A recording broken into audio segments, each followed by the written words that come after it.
അസ്സലാമു അലൈക്കും വറഹ്മത്തുള്ളാഹി വബറകാതുഹു. പ്രിയ വിദ്യാർത്ഥികളെ, 2024-25 അർദ്ധവാർഷിക പരീക്ഷയിൽ 7ാം തരത്തിലെ ഫിഖിഹിൽ നിന്ന് വന്ന ആൻസർ കീയെക്കുറിച്ചാണ് പറയാൻ പോകുന്നത്. അതെങ്ങനെയാണെന്ന് നമുക്ക് നോക്കാം. സെക്ഷൻ 1 യോജിച്ചവ ചേർക്കാം. അതിൽ 7 ചോദ്യങ്ങളാണുള്ളത്. 1 ദുൽഹിജ്ജ 9, അതിന് ശരിയായ ആൻസർ അറഫ ദിനം. 2 റജബ് 27 മിഅ്റാജ്. 3 ഷഅബാൻ 15 ബറാത്ത്. 4 ഹജ്ജ് നമുക്ക് നിർബന്ധമാക്കപ്പെട്ടത് ഹിജ്റ 6-ാം വർഷം. 5 ഹജ്ജിൻ്റെ ഫർളുകളിൽ അറഫയിൽ നിൽക്കലല്ലാത്തവ ഉംറക്കും ഫർളാണ്. 6 133 കിലോമീറ്റർ 2 മർഹല. 7 595 ഗ്രാം 200 ദിർഹം. സെക്ഷൻ 2 പൂർത്തിയാക്കാം. അതിൽ 5 ചോദ്യങ്ങളാണ്. 1 തഹാറത്ത് എന്നാൽ ഭാഷാർത്ഥപ്രകാരം മ്ലേച്ഛ വസ്തുക്കളെ തൊട്ട് വൃത്തിയാക്കലാണ്. 2 ആറാകുന്നു തയമ്മുമിൻ്റെ ഫർളുകൾ. 3 മുഗല്ലളായ നജസ് കൊണ്ട് മലിനമായത് 7 തവണ കഴുകണം. 4 മുകല്ലഫല്ലാത്തവരുടെ സക്കാത്ത് അവരുടെ സമ്പത്തിൽ നിന്ന് രക്ഷിതാവ് നൽകേണ്ടതാണ്. 5 ഫിത്ർ സക്കാത്ത് വാജിബാകുന്ന സമയം ചെറിയ പെരുന്നാൾ രാവ് സൂര്യാസ്തമന സമയമാണ്. സെക്ഷൻ 3 രണ്ടെണ്ണം വീതം എഴുതാം. അതിൻ്റെ ആൻസറിൽ നിന്ന് 2 എണ്ണം എഴുതാനാണ് പറയുന്നത്. 1 സക്കാത്തിൻ്റെ അവകാശികൾ ഫക്കീർ, മിസ്കീൻ, ആമിൽ, മുഅല്ലഫത്തുൽ ഖുലൂബ്, റിഖാബ്, ആരിമു ഫീ സബീലില്ല, ബിനു സബീൽ. 2 നോമ്പിൻ്റെ സുന്നത്തുകൾ: അത്താഴം കഴിക്കുക, അസ്തമയം ഉറപ്പായ ഉടനെ നോമ്പ് തുറക്കുക, ഈത്തപ്പഴം, അതില്ലെങ്കിൽ കാരക്ക, അതില്ലെങ്കിൽ വെള്ളം കൊണ്ട് നോമ്പ് തുറക്കുക.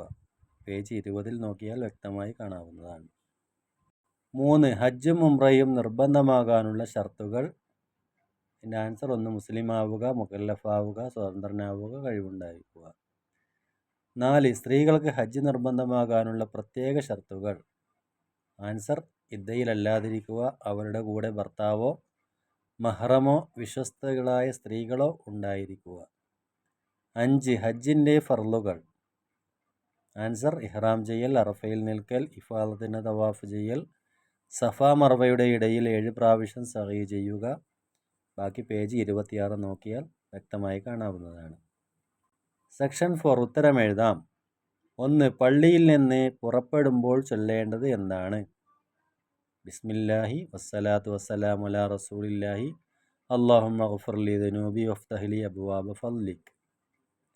2 ജീവിതത്തിൽ ഒരു പ്രാവശ്യം മാത്രം വാജിബുള്ള അമൽ ഏതാണ്? ആൻസർ: ഹജ്ജും ഉംറയും. 2 ഖാഫിഖാനി എന്താകുന്നു? ഖാഫിഖാനി എന്ന് പറഞ്ഞാൽ എന്താകുന്നു? ആൻസർ: അൽ മശ്രിഖു വൽ മഗ്രിബു.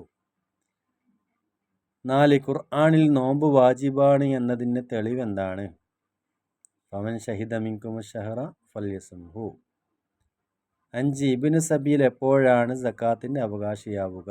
ഇബ്നു സബീൽ എന്ന് പറഞ്ഞാൽ യാത്രക്കാരൻ എപ്പോഴാണ് സക്കാത്തിൻ്റെ അവകാശിയാവുക? അതിൻ്റെ ആൻസർ: അവൻ്റെ യാത്ര ഹലാലായതാവുകയും ആവശ്യമുള്ളവനാവുകയും ചെയ്താൽ. സെക്ഷൻ 5 പൂരിപ്പിക്കാം. 1 ഖാല നബി സല്ലല്ലാഹു അലൈഹി വസല്ലം ലൈസ അലന്നിസായി ഹൽകുൻ ഇന്നമാ അലന്നിസായി തക്സീർ. 2 ഖാല നബി സല്ലല്ലാഹു അലൈഹി വസല്ലം യാ അയ്യുഹന്നാസ് ഇസ്ഔ ഫഇന്ന സഅയ ഖദ് കുതിബ അലൈക്കും. സെക്ഷൻ 6 വ്യക്തമാക്കാം. ഇഅ്തികാഫ് എന്ന് പറഞ്ഞാൽ എന്താണെന്ന് വ്യക്തമാക്കുക. നിസ്കാരത്തിൻ്റെ തുമഅനീനത്തിനേക്കാൾ കൂടുതൽ സമയം നിയ്യത്തോടു കൂടി പള്ളിയിൽ താമസിക്കലാണ് ഇഅ്തികാഫ് എന്ന് പറഞ്ഞാൽ. 2 നോമ്പിൻ്റെ കഫാറത്ത് എന്നാൽ എന്ത്? ആൻസർ: ജോലിക്ക് തടസ്സമാകുന്ന ന്യൂനതകളില്ലാത്ത മുസ്ലിമായ ഒരടിമയെ മോചിപ്പിക്കലാണ്. ഇത്രയും കാര്യങ്ങളാണ് 7ാം തരത്തിലെ ഫിഖിഹിൽ നിന്ന് അർദ്ധവാർഷിക പരീക്ഷയ്ക്ക് ക്വസ്റ്റ്യനായി വന്നിട്ടുണ്ടായിരുന്നത്. വിദ്യാർത്ഥികളെല്ലാം നല്ല നിലയിൽ പരീക്ഷയൊക്കെ എഴുതി വിജയിച്ചിട്ടുണ്ടാകുമെന്ന് പ്രതീക്ഷിക്കുന്നു. അള്ളാഹു നമുക്ക് എല്ലാവിധ സൗഭാഗ്യങ്ങളും നൽകി അനുഗ്രഹിക്കട്ടെ എന്ന് പ്രാർത്ഥിച്ചുകൊണ്ട് നിർത്തുന്നു. അസ്സലാമു അലൈക്കും വറഹ്മത്തുള്ളാഹി വബറകാതുഹു.